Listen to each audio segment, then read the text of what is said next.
It's me, Keisha Henry with New Beginning Healing Institute. Welcome to today's, what is it? 1 day power tip. Yes, guys, you're starting to really get this. This is great. So, yes, it is late. It is 3:30. So, you're going to see this video probably much later on, but that's okay. Bear with me. Yeah, I'm a little bit cold today. It's freezing. But did you get a chance to see the post I made today? A few persons have seen it and they're reflecting on it. It reads, faith is like an ID. It is required to navigate life. What ID are you carrying around? Yeah, seriously, what ID are you carrying around?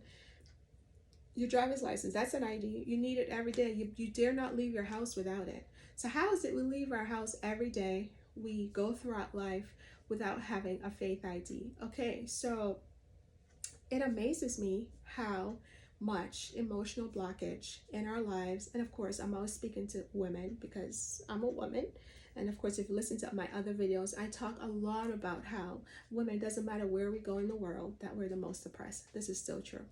So it's amazing how as women we leave our homes every morning with our driver's license, but we leave every day without our faith ID. And there are good reasons for it. Not to say that we just still stick with them, but we need to be curious about them, examine them, and get rid of them. So what am I talking about? This faith ID. So yeah, faith is belief, right? Believe in yourself. Believe that you can accomplish things. Believe that you can set your mind to something, set goals, and actually see them through.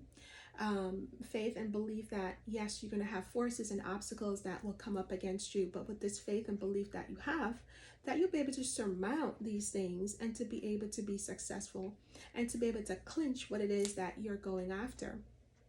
But unfortunately, a lot of us don't have the faith ID, or I should say it's a little bit contaminated. And this thought that I wrote today actually came about 6 months ago. I don't know where I was. I think I was maybe riding my bike or doing something physical, and this thought popped in. And in my own humanity, in my own life, and also the work that I get to do, it just never ceases to amaze me how emotional blockage can really affect the faith ID.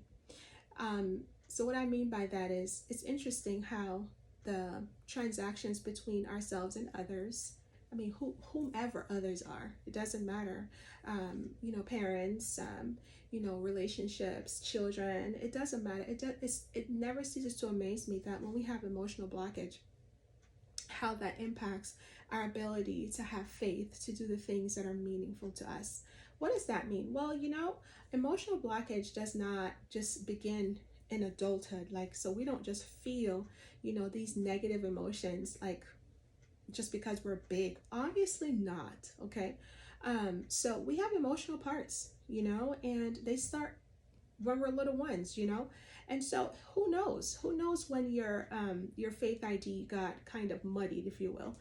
Maybe it started when you were 3 to 6, or maybe 6 to 12. I mentioned these demarcations because those are critical times in our development as children.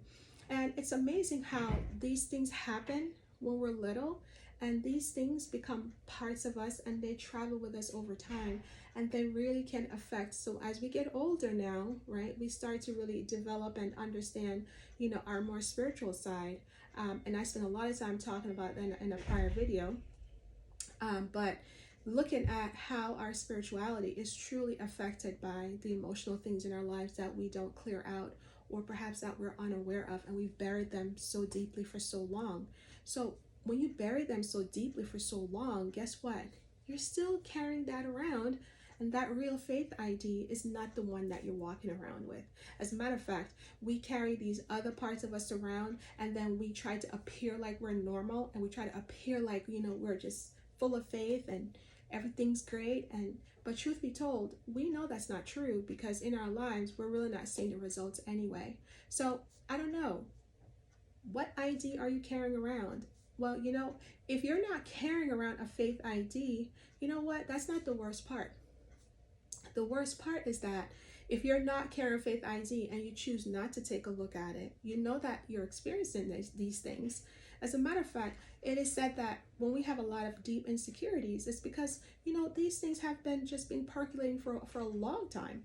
And if you want to develop a strong spiritual life or a healthy spiritual life, how do you do that without examining those emotional parts of your life that you've had buried for so long? You'll never have a faith ID. And if you do have one, it won't be as clean or shiny as you really want it to be. And it's definitely going to show up in different parts of your life. So I don't know, maybe you need to speak to a competent counselor. Maybe you need to speak to your spiritual counselor, maybe your pastor. I don't know. But if your life seems to be just going in a circle and you're not able to move through and have the things or the successes or the accomplishments that you really want to have, then take a look at the ID that you're carrying around. Thank you for listening, and I'll see you next time. Bye, guys.